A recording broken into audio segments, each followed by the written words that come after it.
Hi everybody, I'm Barbara and I'm one of the Cranachan authors. So, my books are Ferfalak, which is a Highland clearance story, Punch, which is a Victorian boy on the run story, Wilderness Wars, which is an eco-thriller, and Black Water, a smuggling story featuring the poet Robert Burns.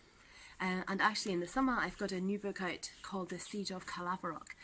So I thought I would show you my writing space here and let you have a little quick look behind the scenes at how my books actually come together. Let's go!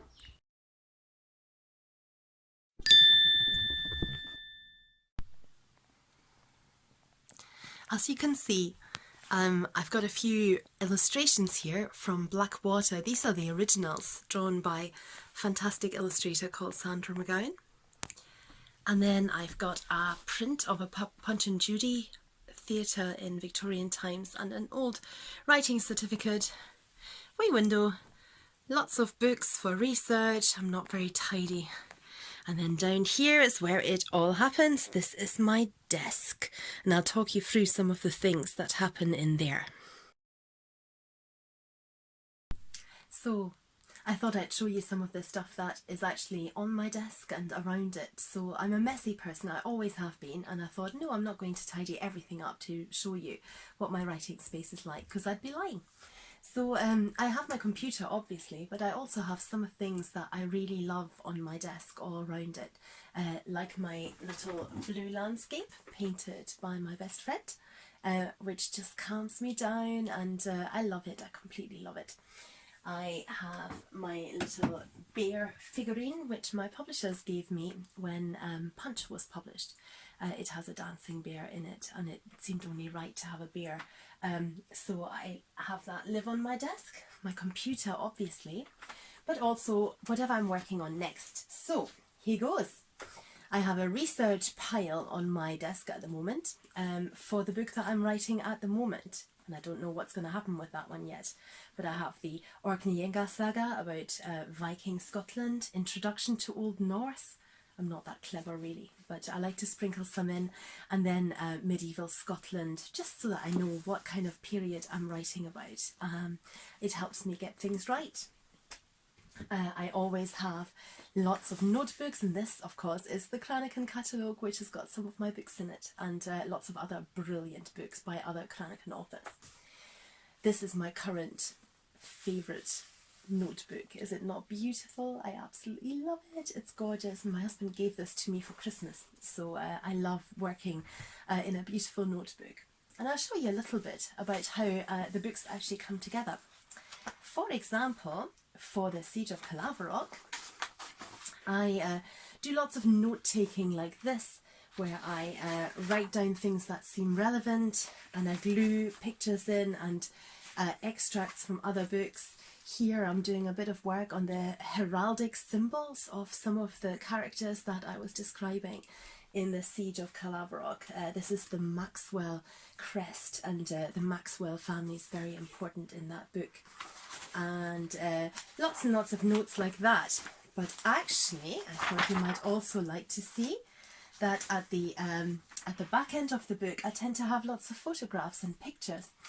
So this is actually photographs of my family and I visiting the exhibition about the Siege of Calaverock, the real event.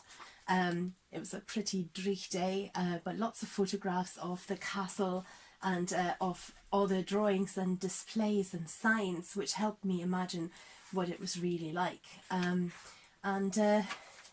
Just so that I don't forget what any of that said, this is one of my favourites here, is my husband and my son running out of the castle as if they were fleeing a besieging army. Made me laugh. So that's how my books come together, and I tend to surround myself with images because I love really imagining what it might feel like to actually be there in that kind of situation. And just to finish, I thought I'd read you a tiny bit of Black Water, just to kind of capture the atmosphere.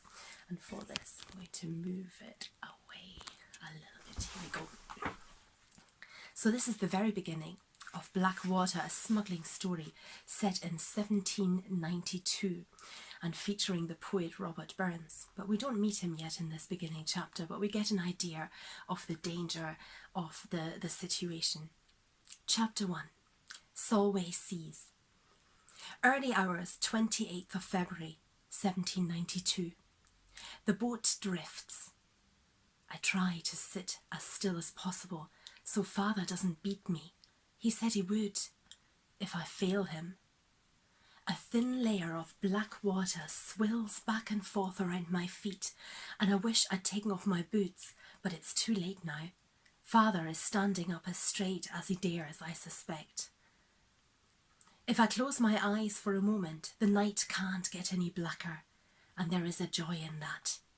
I squeeze my lids shut so hard that it hurts, something I can control. And like the many things I can't, whether anyone is caught and our mission succeeds, whether old Finlay keeps his word, and whether the boat holds together and we live or die. Sir, I begin, but it only earns me a clip around the head and a whisht. I sense my father more than I see him, towering, balancing, straining for land. The darkness is dense and waves lick the side of our boat, stealing a taste before the meal. I swallow. Henry! There! If he's pointing, I can't see a thing. Oh, there, yes, a light. Swinging up and down there on the coast, old Finlay's signal. Go on, boy, row!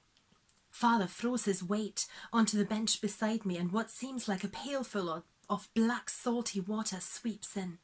Keep still, boy! No one must hear. I take the strain of the oars and press my lips together so hard that I taste salt and blood. Not a sound, Henry, not a groan, not a gasp, nothing must give us away.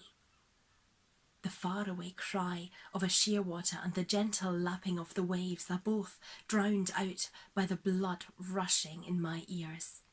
Finlay's light disappears for a moment or so, but then it reappears and we have to adjust our course a little.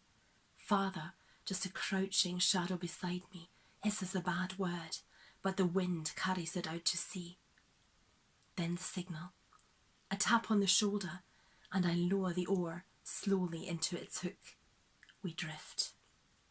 The faraway hulk of Criffel skulks in and out of the moonlight, and I fancy I hear the rocks of the seabed grind beneath us. It must be shallow. I squint to see old Finlay's light again, beckoning the smugglers and their boat to shore. All the while, Father's looking across the water, and then I hear them too. Beside me, I can feel my father's hairy hand creep towards his flintlock pistol. So that's given you a wee flavour, and you've met my writing space, and I hope to see you again sometime soon. Thanks for coming to join us at Cranachan Behind the Scenes.